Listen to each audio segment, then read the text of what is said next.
नमस्कार, गया समाचार में आपका स्वागत है। अनवर अली खान की अंतिम यात्रा में उमड़ा जनसैलाब, नम आंखों से दी गई विदाई। गया से रजा सिद्दीकी की रिपोर्ट। गया लोजपा के कद्दार नेता अनवर अली खान की अंतिम यात्रा में उमड़ा जनसैलाब, नम आंखों के साथ दी गई विदाई। मालूम हो कि अनवर खान की हत्या बुधवार की सुबह अज्ञात अपराधियों ने गम्हरिया मोड़ पर गोली मार दिया था, जिससे उसकी मौत हो गई थी। अनवर अली खान के पैतृक गांव सहूली ईदगाह में नमाज जनाजा अदा की गई। उसके बाद सिहुली गांव के कब्रिस्तान में सुपुर्द खाक की गए।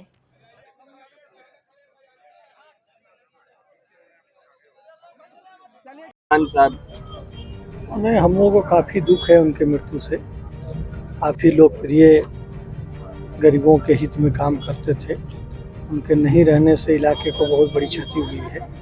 हम लोग प्रशासन के लोगों से कहेंगे कि जल्द से जल्द जो उनका घटना का उद्भेदन और अपराधियों को पकड़ा जाए।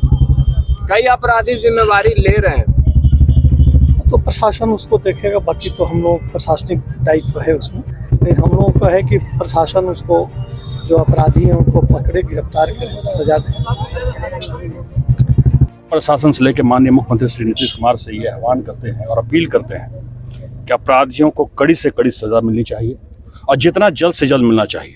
क्योंकि इंग्लिश का एक फ्रेज़ आपको याद है कि जस्टिस डिलेज जस्टिस डिनाइड। जब वक्त पर आपका इंसाफ नहीं होता तो उसको इंसाफ नहीं माना जाता। तो हम जितने भी लोग हैं, लाखों लोग अनवर खान साहब के चाहने वाले हैं, उन सब के दिलों में यही ख्वाहिश है कि अपराधी जल्द से जल्द पकड़ा जाए और उसको कठोर से कठोर जितना सख्त सज़ा मिलनी चाहिए वो मिले।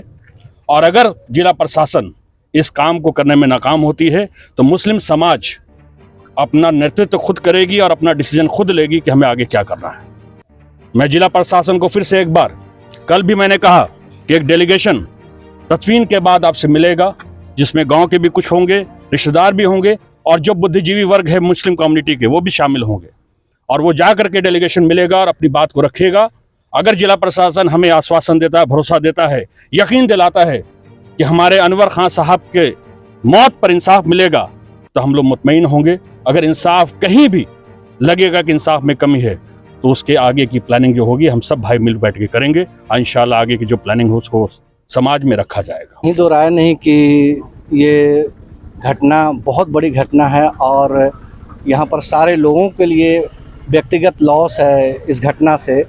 चूँकि मरहूम अनवर खां का ताल्लुकात बड़ा वसी था और वो समाज से जुड़े हुए लोग थे। तो इसके में हम यही कल भी आपसे हमने ये बातें कहा था कि हम लोग प्रशासन से ये गुजारिश करेंगे कि जो घटना किया है, जो अपराधी घटना किए हैं, वो जल्दी से जल्दी उनको पकड़ा जाए। और वो पकड़े भी गए और उसके पे प्रशासन ने जो भी हम लोगों के डिमांड थे वो उसको कबूल किया, बाज़ाब्ते रिटर्न लिख के लोगों ने दिया और प्रशासन के लोग अभी उसमें कोशिश कर रहे हैं। लेकिन अगर इसके में नाकामयाबी और डिले होती है तो हम सबको चाहिए कि अनवर खां के तरह और भी लोग बहुत से टारगेट हो जाएंगे अगर हम नहीं जागते हैं तो। 36 घंटे का मैंने वक्त दिया गया है। उसके में बहुत सारे लोगों ने टाइम बाउंड किया था, लेकिन प्रशासन ने कहा कि आपके वक्त के पहले ही हम सारा उद्भेदन कर लेंगे। और जैसा कि आप न्यूज़ पे सुन भी रहे हैं कि लोगों ने कहा कि हमने घटना किया है, लेकिन घटना करने वाले से ज़्यादा कसूरवार है जिसने घटना कराया।